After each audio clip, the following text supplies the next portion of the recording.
This is a quick video on the NRA GOA membership unwritten benefits exclusively for the Nut and Fancy channel.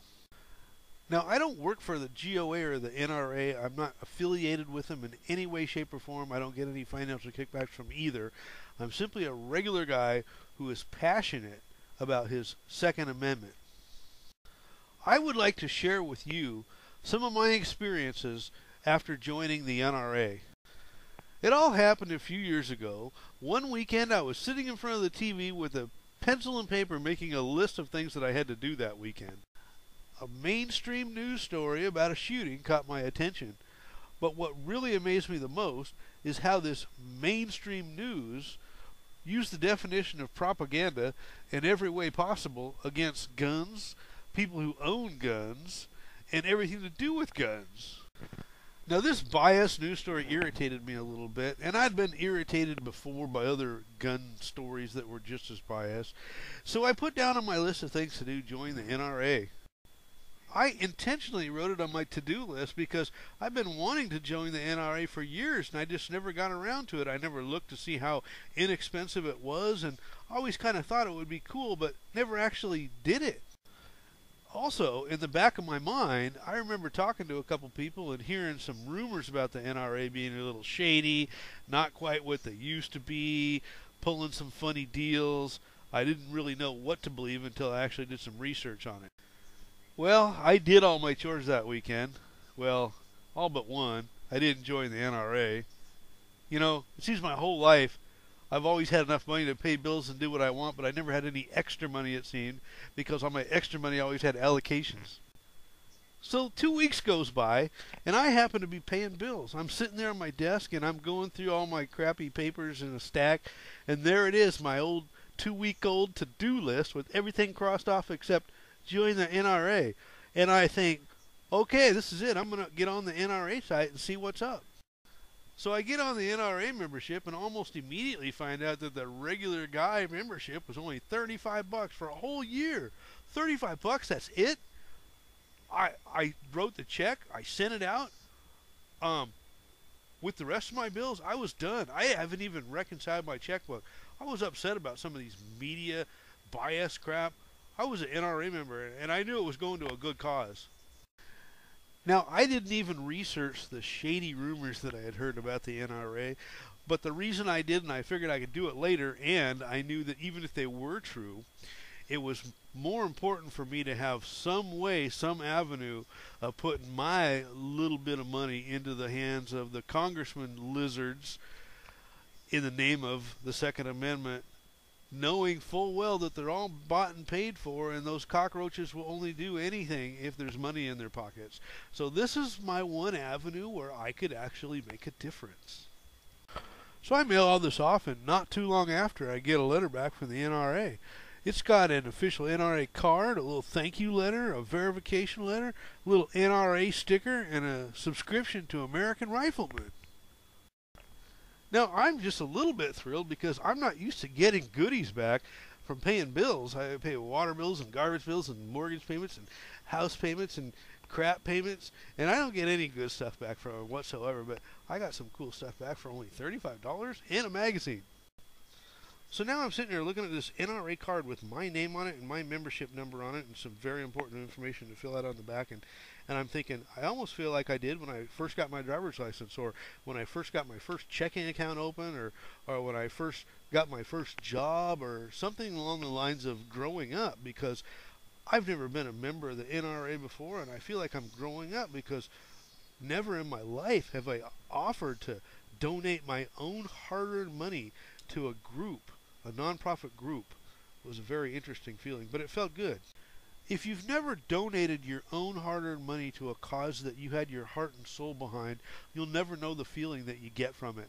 It's almost kind of like if you help somebody move, or you got somebody the perfect birthday card when they didn't even know that you knew it was their birthday. Now, even more importantly than that is the feeling you'll get when you see somebody like Wayne LaPierre up talking to a group, reflecting your sentiments exactly on the feelings that you have about your right to bear arms. One of the most amazing feelings I got from the NRA happened unexpectedly. I had been previously worried about I still am worried about the UN Small Arms Treaty, and I didn't know what Wayne LaPierre was doing. I get on the internet, I see a video clip of him. He is at the United Nations, and he's speaking to the United Nations, telling them the same things that I believe in. And this cost me $35 to be behind this. And he's telling them he's not going to accept their United Nations proposals because it doesn't fall under our beliefs in the United States.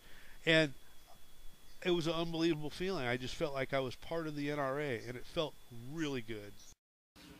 No foreign influence has jurisdiction over the freedoms our founding fathers guaranteed to us. We will not stand idly by while international organizations, whether state-based or stateless, attempt to undermine the fundamental liberties our men and women in uniform have fought so bravely to preserve. It's almost like when somebody talks about the NRA, they're talking about me. You know, it's kind of like my NRA. And if you feel that way, then it's our NRA. And with all of the evil corruption going down in Washington, all the bought and paid for Congress critters, you know that your money actually went to a cause that will directly make a difference. Now here's a perspective of how the NRA can make you feel like you're making a difference. I've voted before, I've written my congressmen, my representatives, I've written my local people, I've even written the president. Nothing I've ever done actually made me feel like I made any difference whatsoever. The measly $35 I sent the NRA, I know a very small portion of that went into the dirty pockets of those dirty cockroaches in Washington. And even though it was a little bit, I know that I directly affected their decisions to do the right thing and protect my right to bear arms. And that felt better than anything I've ever done in politics. So all in all, I'm very proud to be an NRA member because I know I'm fighting the good fight and my money's going right where I want it to go. But the one thing that I am concerned about is this. Anyone who hasn't been living under a rock is well aware that the mainstream media has been attacking guns and gun owners and demonizing anything to do with them like never before. They've been using tears and media hype sensationalism, trying to propagandize everybody to fear guns in every way possible. Now, this is going to continue because the gun violence is going to continue. It may decrease, but it's going to continue. The mass shootings are going to happen. There's going to be another one. There's going to be another one after that. And then there's going to be one even more horrifying. And sooner or later, Congress is going to crack. And this is what worries me. And this is why I would love to see even more NRA members fighting the good fight. Now, the NRA membership money that makes it to Washington is directly opposed by those campaign groups that are anti-gun advocates like the Brady campaign. The Brady campaign, since Sandy Hook, doubled their contributions. The NRA has not. I fear that as these mass shootings grow, the anti-gun advocates money campaign, which directly opposes dollar for dollar every dollar the NRA can put into Washington, is nothing but fighting the wrong fight. So I would love to see those of you who have not joined the NRA join and see membership start to grow from 4 million and hit 5 million, just so we don't really have to worry. You need to stay on top of the anti-gun money if we're going to be able to keep our right to defend ourselves and our Second Amendment uninfringed. Now, in addition to the NRA, and/or an option to the NRA, the Gun Owners of America is also a fantastic organization who has a history of even being less lenient on the anti-gun activists. If you so choose to join the Gun Owners of America instead of the NRA or both, by all means do so. You're going to have very similar results. I, for one, chose to join the Gun Owners of America in addition to the NRA immediately after I watched the full video of this video clip. It's Larry Pratt, the executive director of the Gun Owners of America, and Pukey Pierce Morgan. showing Larry Pratt his utmost respect. We only have the problem in our cities and unhappily in our schools, where people like you have been able to get laws put on the books that keep people from being able to defend themselves. I honestly don't understand why you would rather have people be victims of a crime than be able to defend themselves. It's incomprehensible. You're an unbelievably stupid man, aren't you? It seems to me that you're morally obtuse. You seem to prefer being a victim to being able to prevail over the criminal element. And I don't know why you want to be the criminal's friend. What a ridiculous argument. You have absolutely no coherent argument whatsoever. You don't give a damn, do you, about the gun murder rate in America?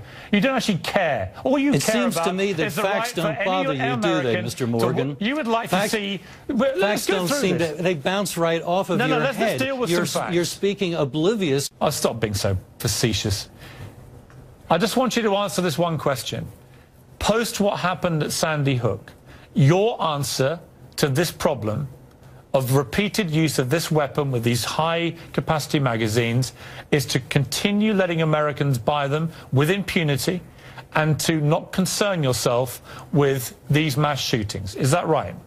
The Second Amendment means what it says, and meanwhile, you want to continue laws against self-defense, laws that prohibit self-defense, laws that prohibit teachers and other faculty, other members of the administration in schools from being able to defend themselves if they have a concealed carry permit.